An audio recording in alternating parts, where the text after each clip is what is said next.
Hello guys, welcome back to my channel. வீடியோக்குள்ளே போகிறதுக்கு முன்னாடி மறக்காமல் இந்த வீடியோக்கு ஒரு லைக்கை போட்டுருங்க. லாஸ்ட் பாட்டில் பாட்டி எல்லா தப்புக்கும் பேத்தி தான் காரணம் அப்படின்னு சொல்லிட்டு அவளை வீட்டை விட்டே வெளியே துரத்திடுவாங்க. அவ்வளோ பயங்கரமாக அழுதுட்ருக்கா. நம்ம ஹீரோயின் அழுகிறத பியூஷ்னாலே பார்த்துட்டு இருக்க முடியல. இங்கேருந்து போகலாம் அப்படின்னு சொல்லிட்டு கூப்பிட்டா நான் எங்கேயும் வரமாட்டேன் அப்படின்னு சொல்கிறா. அது மட்டும் இல்லாமல் இன்றைக்கி தான் தீபாவளி போல், அதனால் நான் இந்த நாளில் என்னோடய வீட்டை விட்டு நான் போக மாட்டேன். அவங்க என்ன தான் என்னை வீட்டை விட்டு துரத்தினாலும் சரி, நான் இந்த வீட்டை விட்டு ஒரு அடி கூட நகர்ந்து வைக்க மாட்டேன் அப்படிங்கிற மாதிரி சொல்லிட்டு அந்த வீட்டு வாசல்லே உட்காந்து ரங்கோலியெல்லாம் அவள் கையால் போட்டு அதுக்கப்புறம் விளக்கெல்லாம் கொளுத்தி வச்சிட்ருக்கா.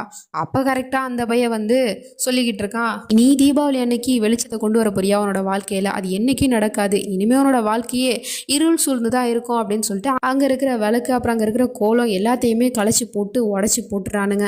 நம்ம ஹீரோயினி நம்பிக்கையை விடலை. அங்கே இருக்கிற எலுமிச்சை பழ தோலை எடுத்து அதுலேயுமே விளக்கு கொளுத்தி வச்சுட்டு அவன் முன்னாடி சொல்லிட்டு இருக்கா, நீ என்னதான் என் நம்பிக்கையை உடைக்கணும்னு நினச்சாலும் சரி, என் மேலே எனக்கு முழு நம்பிக்கை இருக்குது, அது என்றைக்கும் உடையாது, நான் முன்னாடி தோற்று போகவே மாட்டேன் அப்படிங்கிற மாதிரி சொல்லிட்டு இருக்கா. அப்புறம் இந்த பையன் மைண்டுக்குள்ளே யோசிச்சுட்டு இருக்கான், உன்னோட முழு நம்பிக்கையும் தைரியமும் பக்கத்தில் இருக்கானே பியூஷ், அவன் தானே, அவனை நான் உங்ககிட்டேருந்து பறிச்சிட்டா இப்போ என்ன பண்ணுவேன் அப்படிங்கிற மாதிரி சொல்லிட்டு அவங்கிட்டே போயிட்டு அவனோட கழுத்தில் கையை வச்சு சும்மா பேசுகிற மாதிரி, ஏண்டா தம்பி இவ்வளோ நடந்ததுக்கு அப்புறமும் அவள் தான் காரணம் அப்படின்னு சொல்லிட்டு அவளோட குடும்பமே அவளை ஒதுக்கி வச்சிருச்சு, வெளியே தள்ளி கதவை சாத்திட்டாங்க. ஆனால் நீ இன்னும் அவளுக்கு துணையாக இருக்கியா, அதுவும் உன்னோட அண்ணனை எதிர்த்துட்டு இப்படி நின்றுட்டு இருக்கியா அப்படின்னு கேட்டால், உலகமே அழிஞ்சாலும் சரி, மயிரா கடை யாரும் இல்லைனாலும் சரி, நான் என்றைக்குமே அவள் கூட தான் இருப்பேன் அப்படிங்கிற மாதிரி சொல்லிட்டு நின்றுட்டுருக்கான்.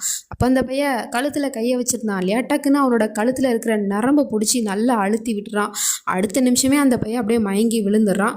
உடனே அவனை தூக்கி காரில் போட்டு, இன்னைக்கு இவனுக்கு இப்படி நடந்ததுக்கு முழுக்க முழுக்க நீ தான் காரணம் அப்படின்னு சொல்லிட்டு அந்த பழியும் தூக்கி இவன் மேலே தான் போட்டுட்ருக்கான். அது மட்டும் இல்லாமல் உன்னோட அப்பனையும் சரி பியூஷனையும் சரி நீ காப்பாற்றணும் அப்படின்னா நாளைக்கு காலையில் அம்மன் சன்னதியில் வந்து நீ எல்லாருக்கு முன்னாடி இந்த ஊர் மக்கள் முன்னாடியும் என் காலில் விழுந்து மன்னிப்பு கேட்குற, அப்போ தான் உன்னோட அப்பனையும் சரி உன்னோட அன்பான ஃப்ரெண்டு பியூஷனையும் சரி நீ காப்பாற்ற முடியும் அப்படிங்கிற மாதிரி சொல்லிட்டு அவன் இங்கேருந்து தம்பிக்காரனை கூட்டிகிட்டு போய்ட்றான். இவளுக்கா என்ன பண்ணுறதுனே தெரில, பயங்கரமாக அழுதுட்டு உட்காந்துருக்கா.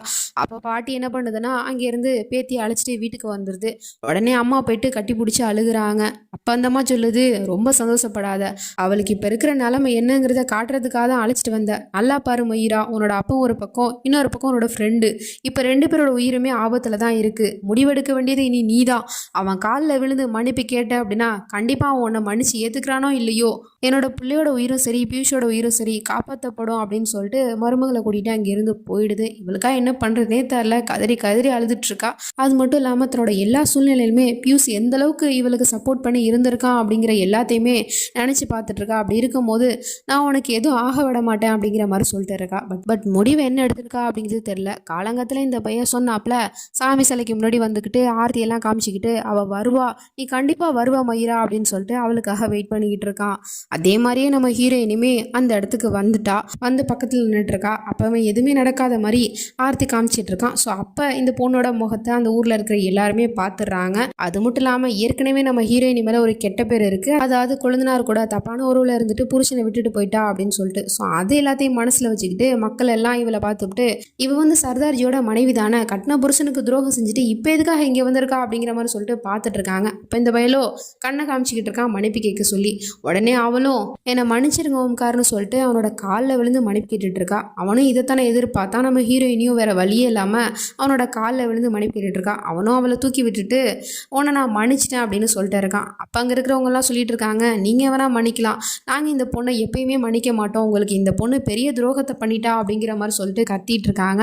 அப்போன்னு பார்த்தா அந்த பையிலுமே அங்கே வந்து கையில் வச்சிருக்க ஆர்த்தி தட்டை காமிச்சிட்டு இருக்கான். அதில் பார்த்தா இந்த பையன் எழுதி வச்சிருக்கான், எனக்கும் என் கொழுந்தனாருக்கும் தப்பான உறவு இருக்குங்கிறத ஒத்துக்கோ, அதுக்காகவும் என்கிட்ட மன்னிப்பு கேளு அப்படிங்கிற மாதிரி சொல்லிட்டு எழுதி வச்சிருக்கான். ஸோ இதை பார்த்துட்டு அவளுக்கு பயங்கரமான ஷாக்காக இருக்குது. அவள் முடியாதுங்கிறா. ஆனால் இந்த பையன் கண்ணை காமிச்சிக்கிட்டு இருக்கான். உடனே இவளும் வேற வழியே இல்லாமல் எல்லாருக்கு முடியும் தயக்கத்தோட, எனக்கும் என் கொழுந்தனாருக்கும் தப்பான உறவு இருந்தது உண்மைதான், அந்த உண்மை தெரிஞ்சதுனால தான் நீங்கள் என்னை வீட்டை விட்டே துரத்துனீங்க, நான் உங்களுக்கு பெரிய துரோகம் பண்ணிட்டேன், என்னை மன்னிச்சிருங்க அப்படிங்கிற மாதிரி சொல்லிட்டு அழுது மன்னிப்பு கேட்டுட்டு இருக்கா. பண்ணாத தப்புக்கு இவ மன்னிப்பு கேட்குறான். அவன் என்னமோ யோகிய மாதிரி, நான் உன்னை மன்னிச்சிட்டேன் மயிரா, என்னமோ நான் உன் மேலே வச்சிருந்த காதல் உண்மைதான், ஆனால் உனக்கே அப்படி புத்தி போச்சுன்னு தெரியல, நீ செஞ்ச தப்பை நினச்சி இப்போ நீ என்கிட்ட வருந்தி மன்னிப்பு கேட்கும் போது நான் எப்படி உன்னை மன்னிக்காமல் இருக்க முடியும், நான் உன்னை மன்னிச்சிட்டேன் அப்படிங்கிற மாதிரி சொல்லிட்டு பெருந்தன்மையாக மன்னிச்சிட்டேன்னு சொல்லிட்டு இருக்கான். ஸோ இதெல்லாம் பார்த்துட்டு ஊர் மக்களோ, நீங்கள் வேணால் மன்னிச்சிருக்கலாம், உங்களுக்கு பெரிய மனசு, நீங்கள் மன்னிச்சிருவீங்க, ஆனால் நாங்கள் எப்போதுமே இந்த பொண்ணை மன்னிக்கவே மாட்டோம் அப்படிங்கிற மாதிரி சொல்லிட்டு மயூரா ஒளிக மயூரா ஒளிக அப்படின்னு சொல்லிட்டு சொல்லிட்டு கத்திட்டு இருக்கானுங்க. அந்த பையன் எதுவுமே நடக்காத மாதிரி நல்லவன் மாதிரி அங்கேருந்து கிளம்பி போயிட்டு இருக்கான். அதுக்கப்புறம் இவளுக்கா ரொம்ப அழுக வருது. அப்படியே கீழே உட்காந்து அழுதுட்டு இருக்கா. அப்பவும் அந்த ஊர் மக்கள் சும்மா விடாம அவன் மேல தேங்காய்லாம் விட்டு எரிஞ்சு அடிச்சுக்கிட்டு இருக்காங்க. இங்கேருந்து போடி, நீ இங்கே இருக்கிறதுக்கு தகுதியே இல்லாத ஒரு பொண்ணு அப்படின்னு சொல்லிட்டு தேங்காய் வச்சு எல்லாரும் மாறி மாறி அடிச்சுக்கிட்டு இருக்காங்க. அவன் மேலே தூக்கி எறிஞ்சிட்டு அவ்வளோ வலிக்குது, என்ன அடிக்காதீங்க அப்படின்னு சொல்லிட்டு கதறி கத்தி அழுதுகிட்டு இருக்கா. இதெல்லாம் தூரத்துலேருந்து அந்த பயலும் வேடிக்கை பார்த்துக்கிட்டு, இது உனக்கு தேவைதான் மயிரா, இப்போதான் எனக்கு ரொம்ப சந்தோஷமா இருக்கு அப்படிங்கிற மாதிரி சொல்லிட்டு அவன் இங்கேருந்து போயிடுறான். இந்த மக்கள் எல்லாருமே விடாம அந்த பொண்ணை, அப்பாவி பொண்ணை அடிச்சு கொடுமைப்படுத்திக்கிட்டு இருக்காங்க. அதுக்கப்புறம் இங்கேருந்து தப்பிச்சு ஒரு இடத்துக்கு ஓடி வந்துடுறா. அங்கே உட்காந்துக்கிட்டு ரொம்ப கதறி அழுதுகிட்டு இருக்கா. ஏன் கடவுளே, எனக்கு மட்டும் இப்படிலாம் நடக்குது, நான் என்ன தப்பு பண்ணேன், தப்பே பண்ணாமல் எனக்கு ஏன் இந்த தண்டனை அப்படிங்கிற மாதிரி சொல்லிட்டு அழுதுட்டு இருக்கா.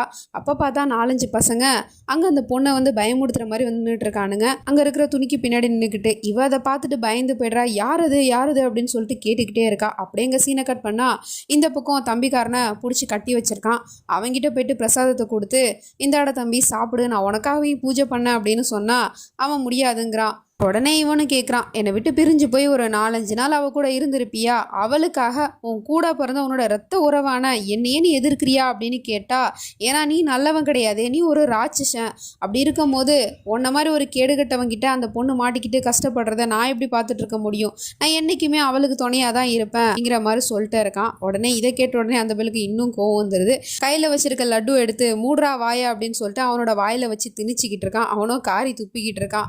இந்த பக்கம் நம்ம ஹீரோயினை எல்லா பசங்களும் சேர்ந்து லாக் பண்ணானுங்க இல்லையா, அவனுங்க எல்லாருமே இப்போ கொஞ்ச நேரத்துக்கு முன்னாடி நம்ம ஹீரோயினியை தேங்காவால் அடிச்சானுங்க இல்லையா, அவனுங்க எல்லாரும் தான். நீங்கள் எதுக்காக இங்கே வந்தீங்க, என்னை போக விடுங்க அப்படின்னு சொன்னால், எதுக்காக பொண்ணே கடவுளோட துணையை கேட்டுட்டு இருக்க, அதான் நாங்கள் எல்லாரும் இருக்கோம்ல, நாங்கள் எல்லாரும் சர்தார்ஜி எங்களோட சொந்த அண்ணனை தான் பார்க்குறோம், அப்படி இருக்கும் போது நாங்களும் ஒரு வகையில் உனக்கு கொழுந்தனார் முறை தான் வேணும், அதனால எங்களை ஏற்றுக்கோ அப்படிங்கிற மாதிரி சொல்லிட்டு அந்த பொண்ணுக்கிட்ட தப்பாக நடந்துக்க பார்த்துட்டு இருக்காங்க. அவ்வளோ கத்தி கதறி கூப்பாடு போட்டுக்கிட்டு இருக்கா. யாரும் வரமாட்டாங்க, நீ எவ்வளோ வேணாலும் கத்து அப்படிங்கிற மாதிரி சொல்லிட்டு பின்னாடியே துரத்தி வந்துட்டு இருக்கானுங்க.